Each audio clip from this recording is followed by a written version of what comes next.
करावा लागतोय। हजारोंच्या संख्येने अमेरिकेचे नागरिक रस्त्यावरती उतरलेत। अमेरिकेतल्या अनेक राज्यांमध्ये नागरिक रस्त्यावरती उतरून ट्रम्प यांचा विरोध करतायत।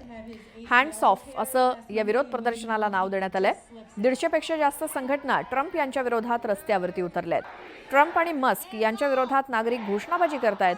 ट्रम्प यांच्यामुळे देश संकटात सापडल्याचा आरोप नागरिक करतायत।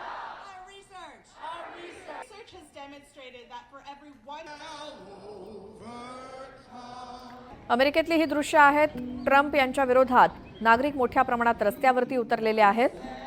ट्रम्प यांच्यामुळे देश अडचणीत आलाय असा आरोप या नागरिकांचा आहे आणि हातात पोस्टर्स घेऊन घोषणाबाजी केली जाते। जगामध्ये टॅरिफ वॉर सुरू करणारे अमेरिकेचे अध्यक्ष डोनाल्ड ट्रम्प यांना त्यांच्याच देशामध्ये विरोध सहन करावा लागतोय नागरिकांचा। हजारोंच्या संख्येने अमेरिकेचे नागरिक हे रस्त्यावरती उतरलेत। वेगवेगळ्या शहरांमधली दृश्य आपण बघतोय। वॉशिंग्टनमध्ये, बोस्टनमध्ये आणि शार्लोटमध्ये नागरिक रस्त्यावरती उतरले ट्रम्प यांच्या विरोधात।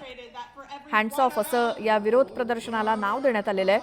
150 पेक्षा जास्त संघटना ट्रम्प यांच्या विरोधात रस्त्यावरती उतरल्या आहेत। ट्रम्प आणि मस्क यांच्या विरोधात नागरिक घोषणाबाजी करतायत। डोनाल्ड ट्रम्प यांच्यामुळे देश संकटात सापडल्याचा आरोप अमेरिकेतले नागरिक करतायत। He was supposed to have his ACL repaired last Monday, and he didn't know if he could just slip.